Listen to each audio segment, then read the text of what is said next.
Clearly you're not enlightened enough to understand what I mean, really, Patrick. By your logic, the first president of the Lutheran Church Missouri Synod could prove himself to be the best-looking man in the world. All he'd have to do is lock every other male on the planet in his dressing room right before the beauty pageant begins. Oh, no, even then I would still lose. So I may not be a scientist, Patrick. I may not possess your superior intellect and education. I may even be a superstitious Neanderthal who thinks that thunder is what happens when God yells at leprechauns. I think it's the result of a shockwave in the air due to the sudden thermal expansion of plasma in the lightning channel, but that's because I'm stupid. Nonetheless, I still know a lame argument when I hear one. And when you accuse Christians of remaining in ignorance because they refuse to allow any evidence to challenge their theistic worldview, only to dismiss every eyewitness account of our Lord's resurrection solely because it challenges your atheistic worldview, well, that's not just lame, it's also a wee bit of the clover calling the grass green. That's an adorable Celtic twist on a classic idiom, Patrick.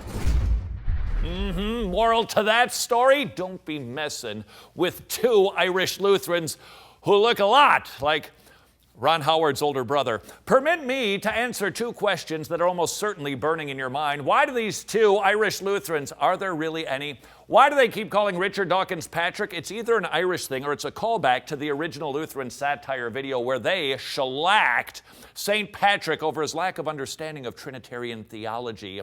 But on to the more important question, why does one Irish Lutheran belly go this way while the other one seems to be pointing that way? I think it has to do, this one consumes Guinness, this one is into Schmidt beer. I think what the Schmidt beer, that's the best reference that I could come up with. I'm sorry. They're still making it, by the way, in St. Paul, Minnesota, no less.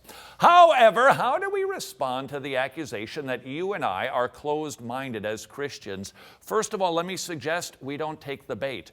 Why is that a bad accusation? Why is that something that makes us go, oh, I'm closed-minded? Why is that a terrible thing? I would actually suggest to you, courtesy of this stool, it is actually a good thing. You see, if I told you, I've been looking for a gray stool with a silver base that actually goes down while you're sitting in it, and then you told me, well, keep looking. And I told you, well, I don't need to keep looking. I've found the very thing that I've been looking for. And they called me closed-minded. That would be rather ridiculous, wouldn't it? And so it is when I have found the truth. You see, the atheist needs to possess all knowledge of every single thing in the universe to make the absolute claim there is no God. I don't need all knowledge. You see, once I have found the truth, my search is over. Once I have found the true and living God who says, I'm the only one, why would I keep looking? So I reject this closed-minded accusation. Furthermore, I would ask the atheist, who exactly is closed-minded here? Don't be absurd. I treat the Bible exactly the way I treat everything else. I'm a man of reason and evidence and facts. I'm a man of science, a world-renowned evolutionary biologist. I defy you to give me one example of something that I believe in despite no scientist ever having seen it happen. Evolution. Dang it. Why is evolution not proof? Because it doesn't meet the scientific standard. It is not testable. It is not repeatable. It is not observable. But what do we say to the bright person like Richard Dawkins who claims, as he loves to claim, well, God, he's a megalomaniacal dictator. He's just mean. Therefore, he doesn't exist. But really, have you actually read your holy book? Your God is a heartless, hateful, murderous ogre. There's no reason to believe in such a vile deity.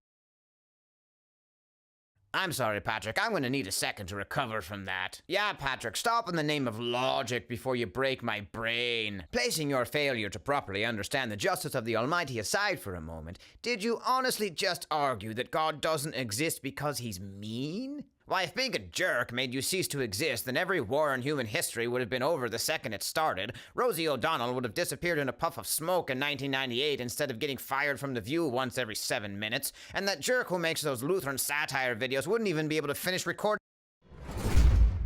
Ouch. That syllogism doesn't work. God is mean. I don't like meanness. Therefore, God doesn't exist. More broken logic. So how do we help these people who, like us, suffered from the noetic effect of the fall? We can't use reason. We can't use logic. They can't get it. Instead, the Bible is very specific. 1 Corinthians 1, 2, and 3. give them the gospel. God regenerates them, and then he fixed their thinking so their minds are not foolish.